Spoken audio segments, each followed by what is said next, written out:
யாரு மேல யாரு கீழே அப்படின்ற பாகுபாடம் எப்ப நம்ம பார்க்க போறதே இல்ல. நம்மளை பொறுத்த வரைக்கும் நம்ம எல்லாருமே ஒண்ணுதான், நம்ம எல்லாருமே சமம்தான். அதனால என் நெஞ்சில் கொடி இருக்கும் ஒட்டு மொத்தமானவங்க எல்லாரும் என்னோட உயிர் வணக்கம்.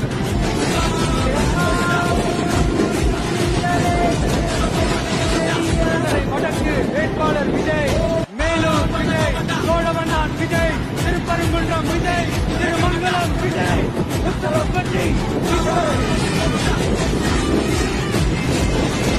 உங்க மகன், உங்க அண்ணன், உங்க தம்பி, உங்க தோழன்.